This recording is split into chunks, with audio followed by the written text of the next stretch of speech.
Hey, everybody. Welcome into the Midstate 48. Boy, it feels good to say this. It's week one of the 2021 high school football season in Middle Tennessee.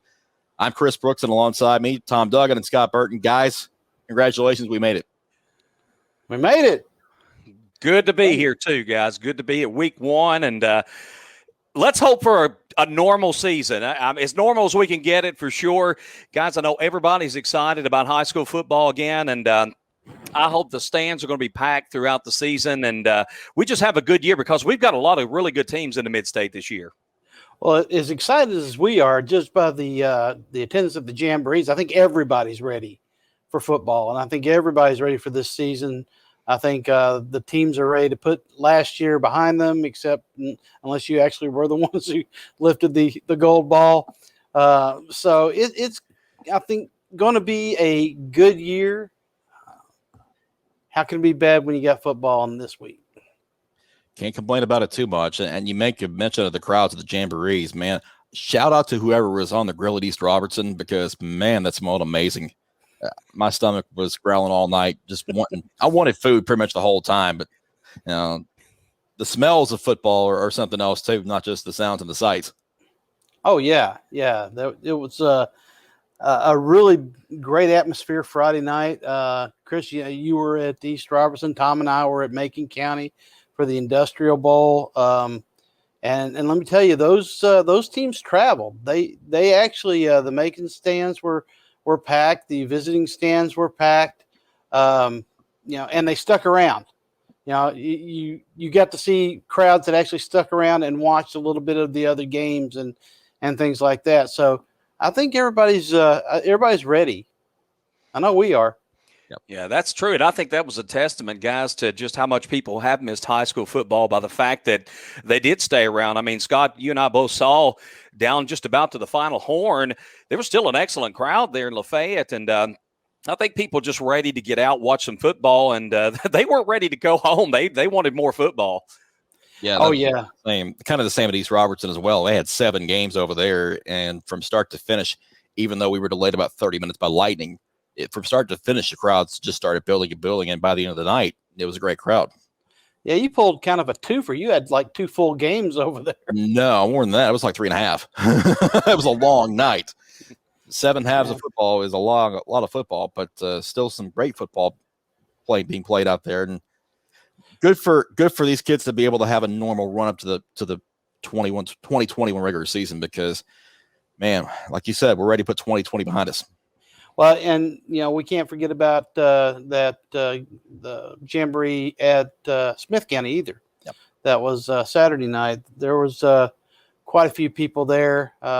Livingston brought theirs, but Smith County. You want to talk about?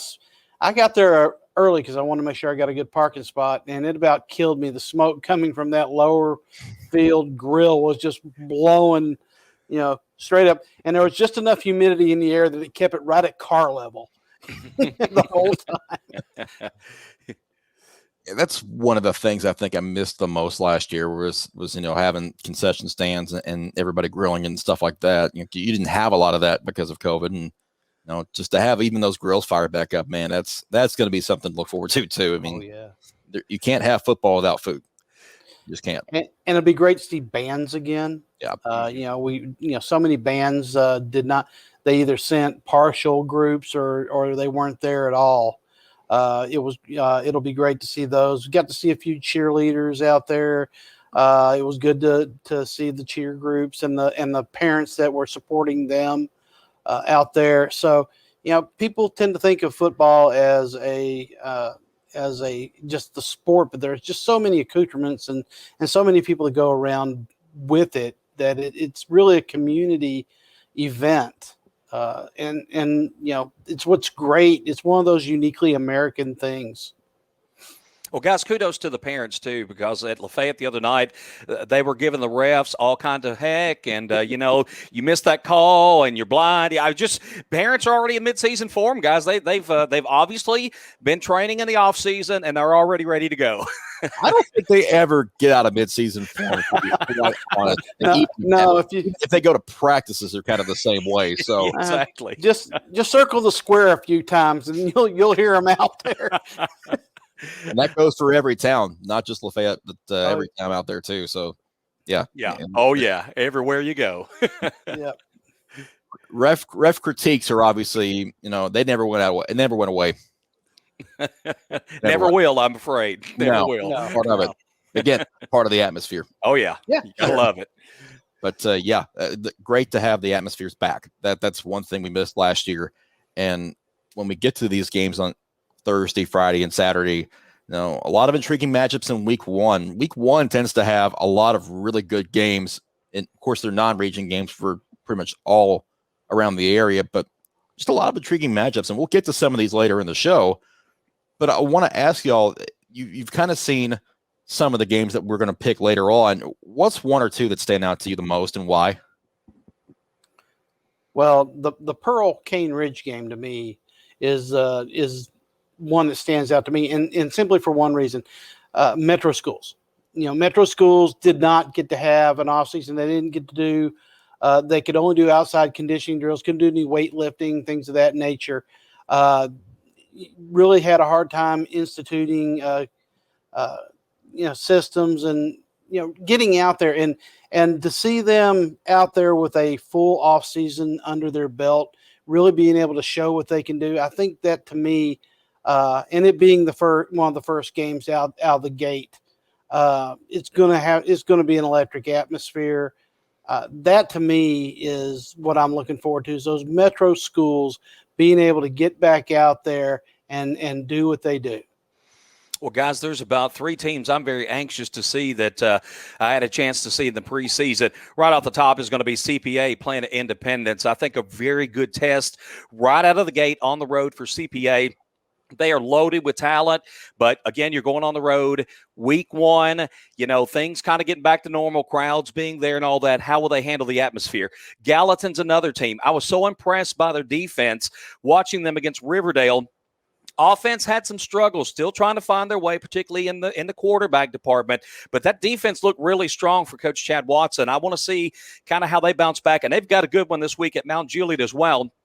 The other team is Blackman. We talk about Oakland. We talk about Riverdale. But with Jack Breisner there at Blackman, coming over from Brentwood Academy, I want to see this offense. Coach Tygard's offense, it's going to be a fast-moving offense. How long will it take to get it going? They put some points up when I got the chance to watch them against Centennial. I'm really anxious to see how Blackman performs against what should be a good Brentwood team here in week one. Yeah, that's going to be one of the key games to watch for sure.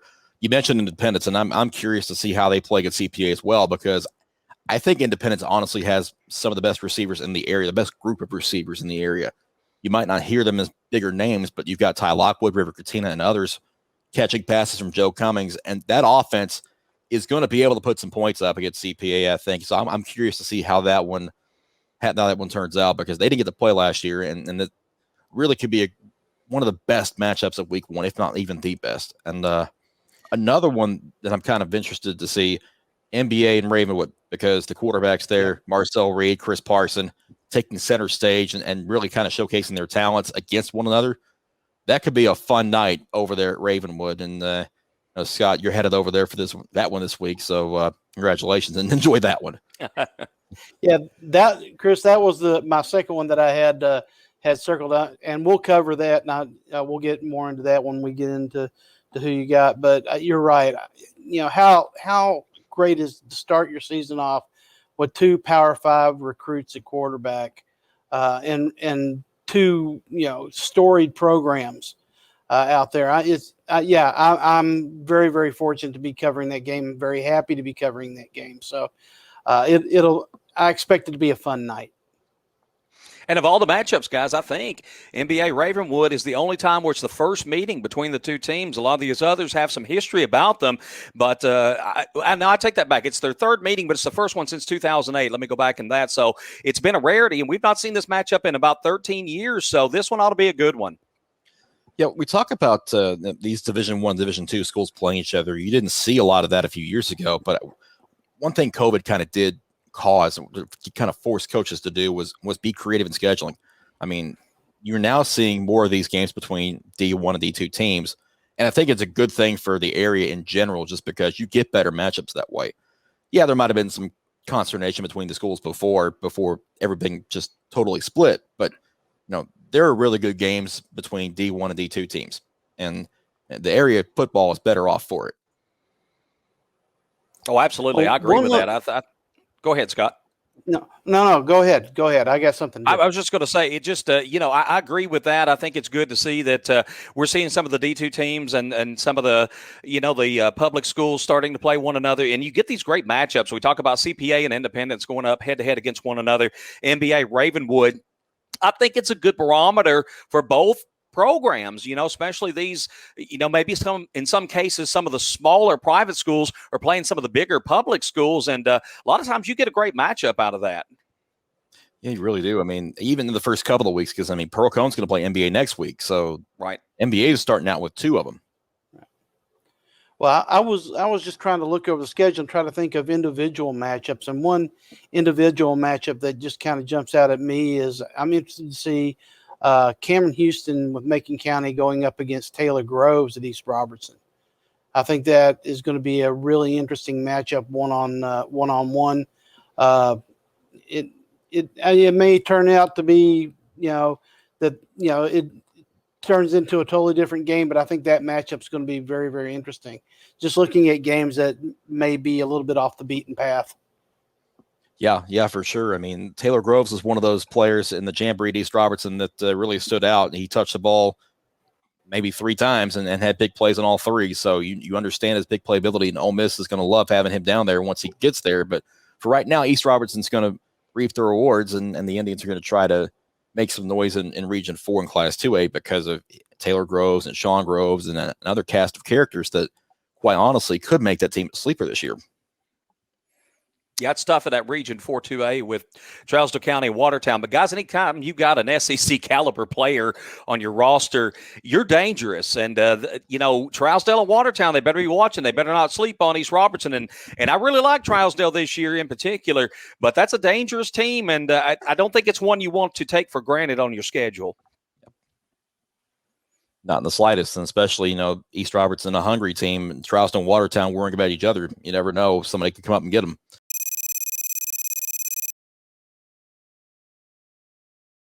So let's dive into some of these week 1 games. And we start with the one on Thursday night, Pearl Cone at Cane Ridge. Tom, you and I will be there for that one. What are you most looking forward to out of this one, Tom? And who do you think, what's the keys to this game considering the way both teams finished last year?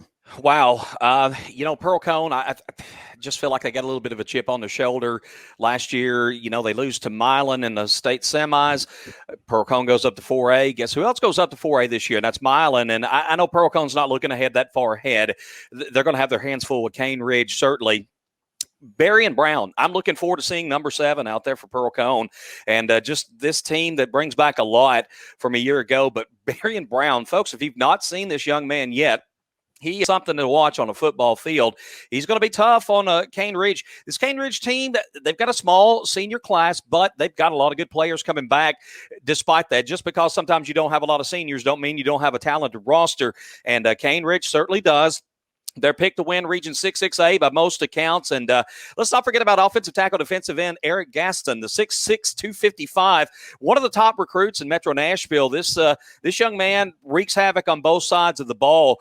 A good matchup. But, Chris, I'm really excited to really see how Pearl Cone's explosive offense goes up against this Cane Ridge defense. Yeah, you mentioned having an SEC talent, and Barry Brown is that. He's going to be a Power 5 player somewhere, if not in the SEC. So, yeah, curious to see his impact. And Pearl Cone may look to get him the ball in a multitude of ways, not just at wide receiver, but they may run him out of the backfield.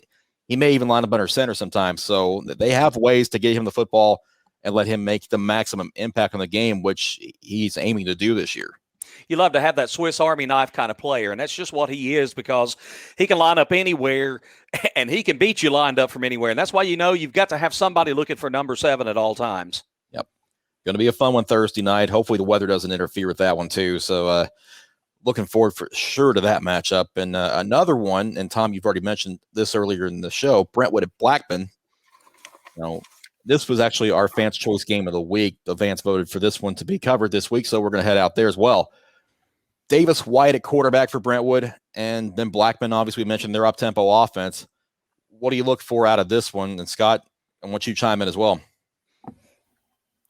Well, I'm looking forward to seeing Davis White step into the role that is now his. I think that in many ways that he is a very polished quarterback, maybe even more polished than Cade Granzow in certain ways. I'm looking forward also to seeing Aaron Walton, the 6'3", 215-pound tight end. I think that he's going to be vital to White's development. I think that he's going to end up being his favorite target. And I really think that the thing that comes out of this game the most is going to be what the system looks like that Blackman, Coach Tiger's putting in. This speeded up offense and how effective that is against some of these 6A teams here. Yeah, and one thing that I'm looking for, too, is how quickly will they adapt to this offense. They did look good in the preseason the one time I saw them. What I didn't get to see was Reisner at quarterback because at that time he had a minor hand injury. And, of course, you're not going to put your starter out there and risk anything getting any worse in that situation. But this young man in Reisner, he comes with a lot of a lot of hullabaloo behind him, and rightfully so. I mean, you got a big 6'5" kid, 200 pounds. People are going to be taking a look at this young man. You mentioned Davis White. It's a good quarterback matchup between these two, and I know we're saving picks, but, man, this is one I struggled on because I like both of these football teams, and I think this is going to be a heck of a game on coming up on Friday night. One thing that I want to note for this particular game is because Brentwood seems to kind of maybe be a forgotten team because we're talking about Ravenwood, we're talking about Summit, we're talking about Independence. Brentwood's still there, guys, and they're obviously still having their eyes on a deep playoff run. So maybe they want to make a statement in week 1, and you do that by beating a Blackman team who has a lot to show. So I'm curious to see how both teams come out early on. Is it going to be a fast-paced start for Brentwood to try to maybe match Blackman's pace, or do they try to grind it out a little bit and wear them down? I'm going to step out on a limb here, Chris. Mark my words. Brentwood will beat one of those other three teams. Okay. Yeah, I feel good at. Yeah, I feel good in that prediction too, Scott. I'm like you, Chris. I think this Brentwood team is kind of being overlooked. They lost some starters from last year, but when you look a little bit deeper, they've got a lot of seniors coming back. They've got a lot of kids that have played a lot of football. Yep. And I go back to it, a lot of times losing starters, that's something that's important. But when you've got a lot of kids and a big school like Brentwood that's had an opportunity to play, I think they're going to surprise some people. So, don't turn away and look away from Brentwood. I think they could surely shock some folks this year. Yeah. And shock may not even be the operative word. They may just plumb out beat them. I mean, the way that region sets up is, it's very, very heavy at the top, but what is the top? We haven't figured that out, and we may not figure that out for a while. You won't be able to afford to have an off week. No, not one bit. Not one bit. Smyrna at Stewart's Creek is one of those we'll pick later on as well. And these two teams were supposed to play for region championship last year before Stewart's Creek got sidelined by COVID and ending their season. So, Gabe Walker at Stewart's Creek, a player to watch, obviously, for the Redhawks. Landon Miller, quarterback for Smyrna. Jeremiah Ace Bailey for the Bulldogs. These two teams, they're rivals. They're just a few miles apart there in Smyrna. What a great way to start off week 1 of the regular season in Rutherford County for these two teams to battle. Yeah, it's a shame, Chris, that we didn't get this game later on in the season when we could have gone over there for some smoked wings over at Slick Pig. Good product placement there, Scott. Yeah, well, I would love to say that there was a reason for that other than the fact that I'm hungry and the smoked wings are excellent. I'll second that. Yeah. But, for Stewart's Creek, I think Taylor Monavong, if I pronounced that correctly, he may be the key for them because he is, I think special teams is really going to make a difference for Stewart's Creek. They got a great kicker in Upton Belfont, and Taylor, he's got great speed, great vision. He can turn the game around, returning the ball. It wouldn't be surprising that their special teams don't flip field position and that they don't win a couple of games based on special teams alone. Yeah. And guys, you mentioned this being a rivalry game, but bear this in mind.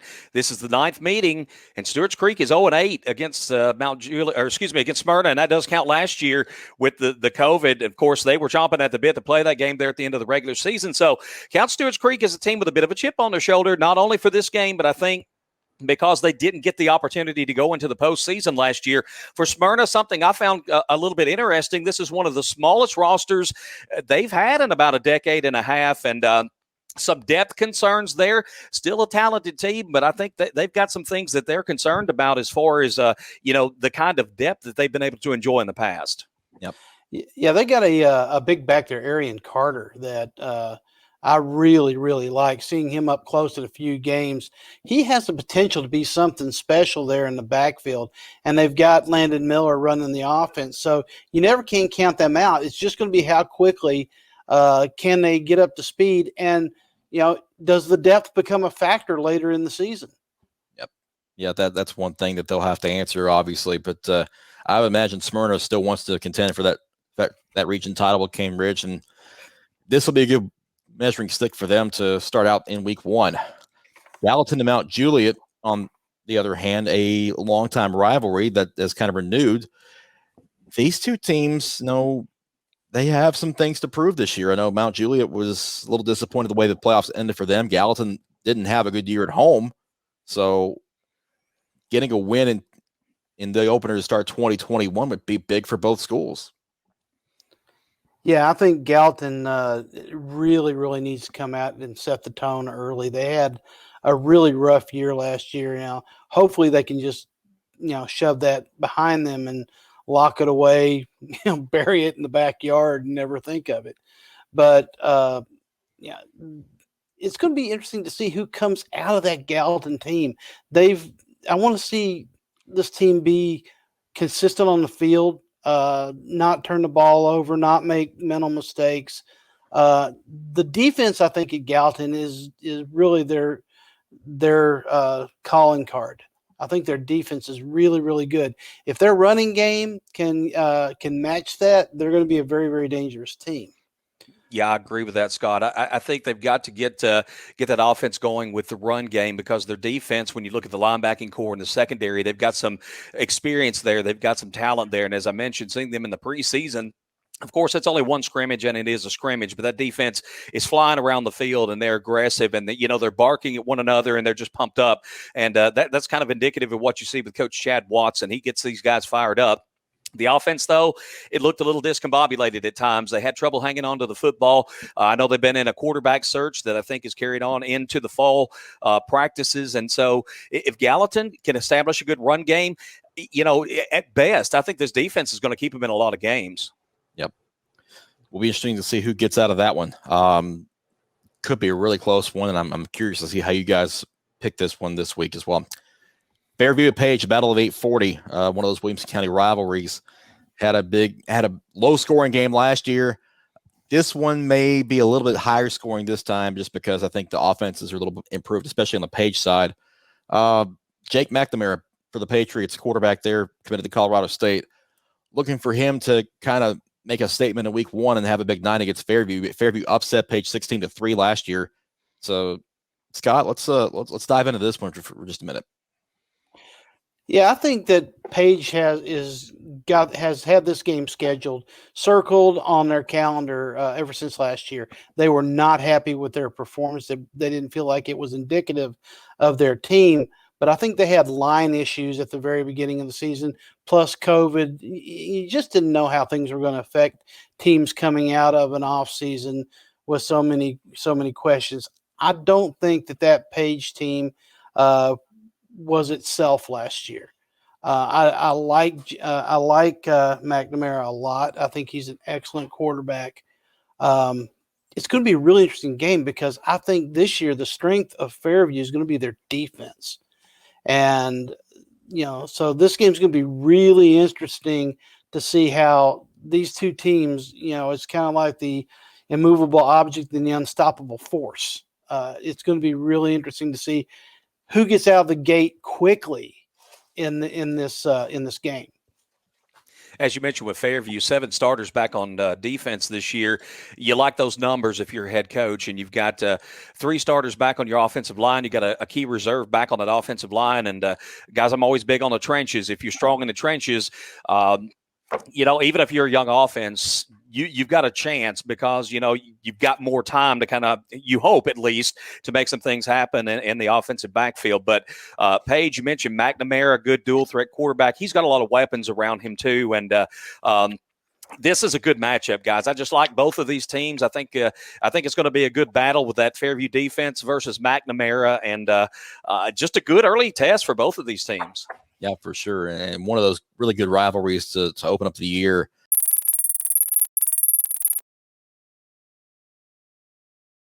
We continue previewing some of the best games in week 1. CPA Independence is up next and could be one of the best games of the week just because of the talent that's involved. Really intriguing. These two teams didn't get to play last year. Defending Division II AA champ CPA at Independence, who's also one of those Williamson County teams trying to make a statement. So this could be fun. Yeah, I think so. I think that the Independence has really done a good job of replacing some key pieces. They get a BGA transfer and Joe Cummings to run the quarterback. You got River Katina. You probably did you cover that practice, Chris? I got to a scrimmage there against Hillsboro. Okay. Yeah. Okay. I remember you pointing him out. Yeah, I remember you pointing him out. I have not got to see him up close, other than at that media day. I've not got to see him play. I'm really interested to see how those guys do. But really, the one that stands out to me is this Ty Lockwood kid, 6'5", 225, Power 5. He's getting Power 5 offers. He's a tight end. Yeah, and I don't know what it is, but it seems like tight ends out there right now. There are a ton of good ones in Middle Tennessee. Yep. CPA is CPA. Like I said in the last episode, they don't rebuild, they reload, and they look absolutely ready to go again. I think that I don't think Ingle Martin has allowed them to rest on their laurels of what they did last year. I think that these guys, I think Langston Patterson's hungry. I think Cade Law is still hungry. I think they want to put it back to back. This team is this is going to be a fun game because I think that there's enough offensive weapons that it's going to be really interesting to see which defense is able to make a stop. Yeah, absolutely. This could be an offensive shootout, guys. And you mentioned Cummings for Independence. I've already talked about just how impressed I've been with CPA. But when you look at Independence, Cummings has some weapons around him, guys. The one main concern I've got for him and that offense right now is just the offensive line. And, there's bodies there, but you've only got 2 young men coming back that had a whole lot of game experience last year. So some question marks up front. Will that affect them in game 1? We'll find out. They're definitely going to be challenged by CPA, but I could ever been seeing it as being a high-scoring game coming up Friday night. Yeah, and one thing Independence does well is that quick passing game, so they kind of can mitigate some of the offensive line issues by getting the ball out faster and getting those guys out in space. And that's one thing a Scott Blade offense will do. They will get you out in space and make you go make a tackle. And with these receivers, that's hard to do sometimes. Oh, shoot. Yeah, I'll cut that out. Right. Did you skip a groove? I did actually. NBA Ravenwood up next. We talked about this briefly earlier, but the quarterback matchup here is juicy with Marcel Reed and Chris Parson. But really, I mean, this is Ravenwood breaking into the new turf too, which would be good for them. Yeah, that'll be considering what they had gone through in previous years with that natural surface. I think that this was a long time coming for them. So I think that's going to be an interesting surface for them to play on after playing on what was it 2 years ago? They ended up having to move and play several at Blackman on their turf. They played in Nolansville. And Nolansville, that's right. So it's going to be interesting to see that. I'm looking forward to seeing a lot of things there. That's one of them. Go. I'm sorry, Scott. I was just going to say that for Ravenwood, too, let's not forget Will Hester's back at head coach, and he led this team to a championship back in 2015 before he left out for Nolensville, and he comes back with that spread offense. Now, he's been away for a few years, and some of the faces have changed even on the coaching staff. So how quickly will they adapt to this system of his? But with Chris Parson back there, quarterback, guys, I think it's going to be pretty smooth transition. I think we're going to see a pretty good offensive output right out of the gate for this Ravenwood team. A lot of weapons surrounding Parson on that offense, and they've got a good defense to boot. Let's not forget about that. So, I think a great week one matchup. A lot of these games, guys, we're talking about, I just see a lot of really tough matchups, some toss-up games here, this being another one of them. And I think that's something that a lot of the teams in Middle Tennessee have learned from programs like Ravenwood, from programs like CPA, that have gone out there and scheduled difficult games early and throughout the season to sharpen their skills against, instead of playing somebody that, they should have, resting their starters and things like that. I think Oakland is one of the few that, and that's because they were just, who are they going to get that was better or that would play them? You talk about, Chris Parson, if you haven't looked at it, folks, go back and look at some of our video, the 7-on-7. This guy throws from like Gumby positions. I mean, and right on the money. It's just, he's going to be fun to watch. But you brought up the defense, Tom, and Reggie Grimes' defense. He's got a guy back there in Roman Bunza, 6'2", 265, that's anchoring the D line. I think that he's going to be somebody to keep an eye on for Ravenwood this year. Of course, they have Miles Pollard and Lee Mollett in the backfield, but I think that that Roman's going to be one of those kids that people will be talking about at the end of the season. Yeah, it's a lot of talent on both sides of the ball for Ravenwood. NBA may actually kind of be a bit of an underdog here just because of some defensive questions for them, but I wouldn't count out anybody with Marcel Reed at quarterback. I mean, here's a young man who was starting in a state championship game like Chris Parson was in Texas in his freshman year. So both these quarterbacks have something in common. They've been in big games already before their junior years and kind of on the same career arc, if you will. And, Chris Parson already committed to Florida State. Marcel Reed, still unknown where he'll commit. But, he's still got plenty of time. And I think this game is going to be a kind of a really good start to the year for one or maybe even both quarterbacks. I'm really excited to see how this game plays out. You can't ever count out a Marty Everard team. You just can't. I think that, he scheduled this game for a reason. These guys are going to come out. I think they're going to have a sharp come out. I think sharper than they did last year. And like I said, I'm just really excited to be able to cover this game. Yep. Hillsboro Pope John Paul II, another of these quarterbacks we're talking about, Kenny Minchie at JP2. They've got Hillsboro to open their season. Pope's looking to make a statement. And that statement is, we want to do more than just make the playoffs. And although every team in Division II AAA makes the playoffs this year, they want a deep run.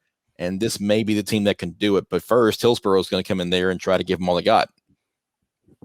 Yeah, I like this Hillsboro team. They've got most of their offensive line back. One thing, Coach Maurice Fitzgerald, he's had a long, illustrious career, and he's not stepped out of football, but certainly he stepped aside as a head coach. So you got a new coaching regime coming in for Hillsboro, but you inherit some pretty good talent on this team, and I know they had some questions at quarterback going through the spring and summer months a little bit. Pope John Paul don't have that issue. Minchie, I think he's the real deal, guys. I think he's a guy you kind of keep an eye on as a, if you want to say dark horse Mr. Football candidate, that's fine, but I think he's going to maybe be in the running for that. Again, can Elijah Robb step up for Antoine Roberts in the backfield? That's going to be a big key. We talked about that a bit in the preview show, and the defense has got several starters. They're a very good special teams unit, is Pope John Paul, and a tough region for them, but PJP, they want to make some noise, like you said, Chris, and I don't I'd be surprised if it don't make some noise this year. Let me put it that way. I think both of these teams, they're both offensively very, very good. I think that JP2 is one of those teams that is going to scheme you, is going to they have the skilled players. They're gonna play disciplined, and I think Hillsborough is going to line up and just knock the out of you. They have a great offensive line. I think that they're going to do, they're replacing quarterback in Jalen Macon, who went off to Arkansas Pine Bluff. So they got to solve that. But they have skill position players and speed to burn on the outside. But I really, really think that they're going to try to get that ball and try to run the ball and use their offensive line to kind of move, and control the game a little bit more. Last year, they really did a good job of that. Their biggest problem last year was just not having that season to start out and hone their skills. And so their early games, there were a lot of mistakes. There were a lot of fumbles. There was a lot of frustration. There was a lot of penalties. I think that Hillsborough coming into this season is going to be a totally different team than what you saw last year. That being said, JP2 is, they're the real deal. And I think that, like Chris said, they've got bigger things than just doing good this year. I think they have certain goals that they want, that if they're not competing for their class, that they're going to be very, very upset with themselves. Yeah. We mentioned Hillsborough. Obviously, Anthony Brown takes over as head coach, but there's not a ton of change on that staff because basically he slides in from a coordinator position to head coach, and there wasn't a ton of turnovers. So I think they're going to be comfortable with the coaching staff in place, and there won't be a lot of carryover effect as far as getting ready for the season. So I think this Hillsborough team has a chance to make some noise out of the gate pretty quickly. But that said, JP2 wants to make a ton of noise, and I think this is a good first statement for them to do just that. Another one of these rivalry games we keep talking about, Trousdale County at Friendship Christian. They've been longtime rivals and play a lot of close, low-scoring games, and kind of figures to be another one of those. And really, both teams have high hopes. Friendship Christian wants to kind of bounce back from a disappointing 2020. Trousdale County was a step away from the Blue Cross Bowl the last 2 years, haven't gotten there. They're hungry for a title. Guys, what do you make of this opener? Well, I think that Friendship Christian is they're really going to have to come out of the gate strong. And, they're young. This is one of those games that, playing Trousdale County in the first game of the season with this many people returning, that's a tall task. So they're going to have to grow up really, really quickly, those players that haven't played. That being said, starting your season with the Trousdale County helps you grow up. So I think that this is going to be a really solid test for the Commanders. Trousdale County, this is a physical team. I think that they're getting some pieces back at the running back position. They had one out with injury in Claiborne last year, and then one that missed the season has come back. And Harper, I think that Trousdale County right now, if they can put it all together, they'll make a run at this whole region. It may not be it may not be Watertown's year, and maybe whoever wins this region can break the curse of the playoffs. But But then again, like you said, Chris, you better not fall asleep on East Robertson out there. Right. Yeah, and Trousdale County guys, they're experienced, they're deep. Keenan Burnley is the guy I'm going to start with, and I'll go back to Swiss Army knife. He's going to give you some minutes at quarterback, but he'll line up at the backfield. He may line up at receiver. He's just a great talent back there, guys, and that's the thing with Trousdale County.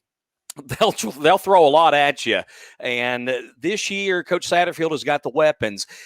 This year, I don't think it's about winning the region and all of that. They want to get past Meigs County. They want to get into a champion. It's been a while, guys, in Hartsville. The natives in Hartsville, they expect gold balls. They don't care about semifinals. They don't care about being a runner-up. Right. They care about winning. And I think this is as good a team as Trousdale County's had in quite some time, but a good test for both teams out of the gate. I like John McNeil, the coach at Friendship Christian. I talked about this in the preview shows, and he does have a young team. Friendship may get out of the gate a little slow, but watch these guys as the season goes along. This team, I think, will get a lot better, and they'll play their best football come playoff time. All right, DCA at Middle Tennessee Christian is our spotlight game of the week because, quite honestly, the quarterback matchup here is pretty darn good as well, with Aiden Hooper at Middle Tennessee Christian, Bradford Gaines at DCA. These two teams, they also didn't get to play each other last year because of COVID, and they're no longer region rivals, but it's a pretty good little opener for both of them. Guys, this could be an absolute shootout. Very well, it could. And DCA comes back with 18 starters back this year, 10 on offense, 8 on defense. You talk about the quarterback matchup. Bradford Gaines, 1,300 yards, 18 touchdowns last year. And then you turn around, you got Aiden Hooper. I think a lot of people whispered about him possibly being in the Mr. Football race. And two good quarterbacks. I kind of look for a shootout in this game, guys. I think two good offenses here. And, last year, as you mentioned, Chris, they didn't get a chance to play. And I think a good barometer for both teams right out of the gate. I agree. I think it's going to come down to whoever has the ball last. Tom, you pretty much covered it. It's, DCA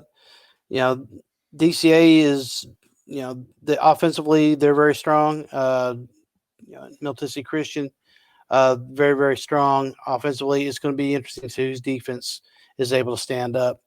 As far as this year, we talked about those in the preview episodes. So you know how I feel about DCA.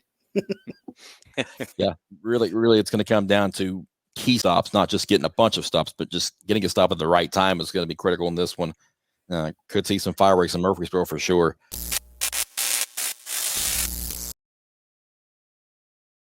And tell you, we've got some more people picking this year. Our Friday night correspondent, Drake Williams, will have his picks. The three of us will have our picks.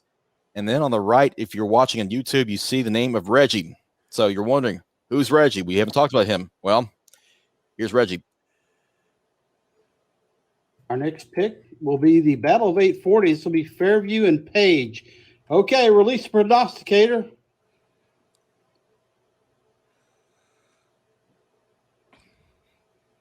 And it looks like he's made his pick. Went straight to it. Oh, has he changed his mind? Nope, it's his pick, and he has picked Fairview. So there you go. We get the first pick of the season from Reggie. He's taking Fairview in the Battle of 840, which we'll get to in a minute. But like we said, our Friday night correspondent, Drake Williams, will. Yeah, how'd you like that? You like Reggie popped up on the screen like that? I did like that. I'm in so much trouble already. I see it. Let's start with Pearl Cone and Cane Ridge. And Drake Williams, with his first pick, he is taking Pearl Cone. Tom, who you got? I got to go Pearl Cone too, guys. I put it as a slight upset, but I don't know if it would be classified as such. But I like the Firebirds. I like Barry and Brown. Scott? Yep, Barry and Brown, the X Factor here. I'm going to go Pearl Cone as well. I can't say that I disagree with that. I think the Firebirds make a statement early, and Reggie's picking Cane Ridge. So we've got Reggie going with the Ravens and everybody else taking Pearl Cone. Brentwood at Blackman is our next game. Oh, I expect this to be like you said, a really good game. How effective the new system is going to be for Blackman. I think it's going to be a few weeks. I'm going to take Brentwood here. Sorry, I jumped out in front of you, Tom. That's okay. That's perfectly fine. I went back and forth on this game. This was one of the tougher ones for me. At the end, I look at Brentwood's offense, and Blackman has struggled a bit on defense. It's just like you said, Scott, that Blackman offense may take a little time to get just totally into that system. I'm going with Brentwood. Yeah, Drake picked Brentwood as well, and I also kind of thought about this for a minute, but I went the same way. I'm going to go with the experience at quarterback, and I'm taking Davis White and the Bruins in this one. Who did Reggie pick? Well, Reggie picked Brentwood as well, so it's a clean sweep 5 for 5 for Brentwood in that opener at Blackman. Let's go to Stewart's Creek, where Drake's got Smyrna, the visiting team in that one. Tom? I go with Stewart's Creek. I think they're going to get their first ever win over Smyrna in this big rivalry battle. I think they've got the chip on their shoulder. I think they pulled it out this week. All right, Scott? I think it's going to be a really good game, but I expect Gabe Walker and the Redhawks to control the line and win this one. I'll take Stewart's Creek. All right. I'm going with that one as well. I think the Redhawks have a chip on their shoulder, and they're coming after this one. They want to make a statement in week 1, and I think this is the week to do it, so I'm taking the Redhawks as well. Let's see Reggie's pick. He's picking Stewart's Creek as well to make it 4 out of 5, so the Redhawks get everybody but Drake. Drake has Smyrna in this one. Everybody else takes Stewart's Creek. Gallatin at Mount Juliet. in that rivalry game. Drake says Mount Juliet. Tom, what do you say? I got to go with Mount Juliet at home. I like the Gallatin defense, but I think overall Mount Juliet, they're strong in the trenches, and that's what really stands out to me. And Mount Juliet, I think, wins this one. Scott? I agree. I think Gallatin will be better, but right now I think Mount Juliet is just a little bit better than they are. Yeah, I think this is a tough opener for Gallatin just because Mount Juliet is kind of a hungry team as well. And being at home may play enough of a role for them to win this game. I'm going with Mount Juliet as well. Did Reggie make it 5 for 5? He certainly did. Reggie goes to Mount Juliet, so it's a clean sweep for the Golden Bears. Fairview at Page in the Battle of 840. We already know who Reggie picked. We'll get to that in a second. But Drake's going with Fairview in the Battle of 840. Tom, who you have? You know, I like to go with defense a lot, so normally I would say 7 starters back for Fairview, but something I like about Page in this game, Jake McNamara, I think that's the biggest X factor in this game for me. I'm going to go with Page. Right. Totally agree. I like Jake McNamara. I think he's got the receivers on the outside in Case and Walker. I think that they win this one. Yep. I expect this to kind of be a little low scoring, kind of like last year, but I think Jake McNamara does make enough of a difference for Page to win this one. Still think it's a pretty close game, though. So I'm taking the Patriots. And we know Reggie picked Fairview, so let's go ahead and get his pick and make it official. So Reggie has the Yellow Jackets, Drake has the Yellow Jackets, and the three of us take the Patriots in the Battle of 40. I was going to say, I can already see I'm going to be down 2 games to Reggie after the first 5. Yeah. And what if he beats me, I'm gonna have to buy more treats. Yeah, there's your wager right there. And fans, if you're listening, I want you to make sure and vote for these games and who you got on 615preps.com. You can vote until Thursday night at 7 p.m. for all of these games and take your shot against us and see how well you do. And the fans tend to do pretty well, so good luck. So 5 more games to go. CPA Independence up next. And Drake has CPA winning this one at Independence. Tom, what say you? You know, in normal cases, it'd be hard to go against Independence at home, especially with Joe Cummings, who transferred in from BGA. But, man, CPA looks absolutely loaded. Got to go with them in this first game. Yep. Scott? I don't want to get hit anymore. I'm going CPA. Explain that story real quick, why you mentioned that.